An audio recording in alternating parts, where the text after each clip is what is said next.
안녕하십니까? 반갑습니다. 오늘 살펴볼 최신 판례는 특수손괴죄에 대한 인정 여부에 대한 문제입니다. 타인의 토지에다가 수목을 식재하게 되었을 때 과연 이 수목에 대한 소유권이 심은 사람, 피고인한테 인정이 될 것인가 아니면 토지 소유권자한테 인정이 될 것인가에 대한 문제가 쟁점이다. 일명 옹화나무 절단 사건입니다. 사실관계 바로 보겠습니다. 갑이라는 피고인이 A라는 사람이 소유하고 있던 청주시 소재의 토지에다가 자기 임의로 수목을 식재했다. 근데 가장 중요한 포인트는 A라는 소유권자가 그 식재한 부분에 대해서 명시적 또는 묵시적인 동의 또는 승낙을 하게 되었고, 그에 따라서 갑이라는 사람이 식재를 했다가 그 옹화나무를 절단을 시켜버렸을 때 타인의 재물을 손괴했다라고 볼 수 있을 것인가 없을 것인가에 대한 문제예요. 재물 손괴죄가 성립이 되기 위해서는 자기 소유의 재물이 아니라 타인 소유의 재물이 인정이 돼야 되겠죠. 관련 전문가, 관련되어 있는 법리를 정리해 보겠습니다. 우리는 민법을 공부한 적이 없습니다. 민법 256조를 보시면 토지에 부합되어 있는 것들, 부동산에 부합되어 있는 것들은 원칙적으로 토지 소유권자한테 소유권이 기속하게 될 것이다. 하지만 단서를 보시면 다만 권한이 있는 경우에는 그러하지 아니하다라고 되어 있습니다. 그럼 하단에 가보시면 권한이란 무엇인가? 전세권이든 지상권이든 임차권이든 이러한 권리관계에 따라서 부동산을 사용할 수 있는 권리를 우리는 권한이다라고 이야기합니다. 그러면 우리가 좀 전에 보았던 사실관계처럼 갑이라는 피고인이 A가 가지고 있던 토지에다가 임차권 계약을 체결한 것도 아니고 지상권 계약을 체결한 것은 아니겠지만 제일 중요한 포인트가 뭐였다? A라는 피해자가 무엇을 했다고 했습니까? 명시적 또는 묵시적인 동의를 한 경우였다면 이러한 경우에도 권한이 있다 없다? 권한이 있는 것으로 보자.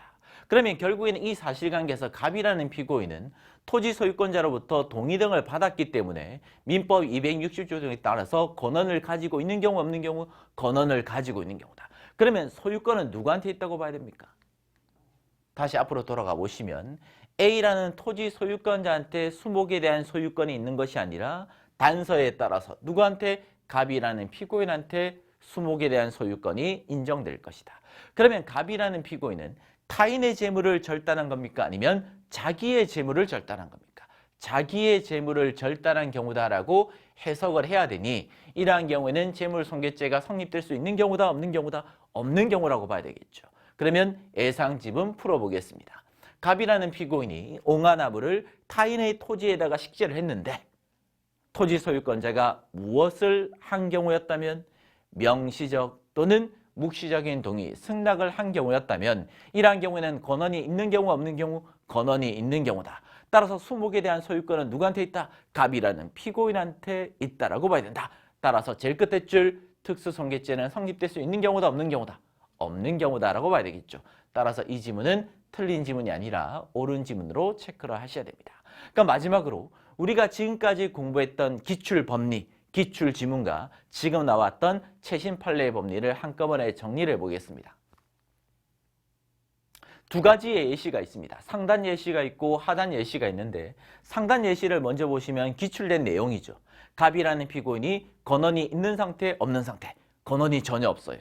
불법적으로 타인의 토지에다가 수목을 식재했습니다. 그럼 권한이 없는 상태니 민법 256조에 따라서 본문에 따라서 소유권은 누구한테 있다? 부합되어 있으니까 부합된 물건은 토지 소유권자한테 소유권이 인정이 되겠죠.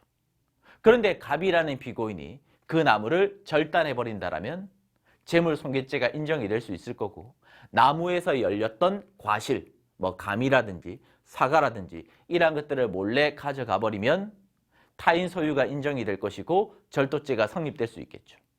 하지만 반대로 최근에 기출된 내용이죠. 권한이 있는 상태. 갑이라는 피고인이 타인의 소유권에서 임차를 했습니다. 임차를 해서 그 부동산을 사용하고 있는 상태였다면 권한이 있다 없다? 권한이 있는 경우라고 봐야 될 것이고 아울러서 무엇을 같이 정리한다? 좀 전에 봤던 최신 판례. 토지 소유권자가 명시적 또는 묵시적으로 동의를 했거나 승낙을 한 경우에도 권한을 가지고 있는 상태이기 때문에 수목에 대한 소유권은 누구한테? 토지 소유권자한테 인정이 될 것이 아니라 피고인한테 인정이 될 것이다. 따라서 그 나무는 피고인 소유가 인정이 될 것이기 때문에 가지고 온다 할지라도 절도죄가 안 될 것이고 그것을 절단한다 할지라도 손괴죄가 성립될 수가 없습니다. 원래 경찰직 시험에서 기출된 내용하고 최신 판례의 법리를 같이 비교 정리해 두시길 부탁을 드리겠습니다. 자, 오늘은 여기까지 정리를 하고요. 다음 시간에 다시 뵙겠습니다. 감사합니다.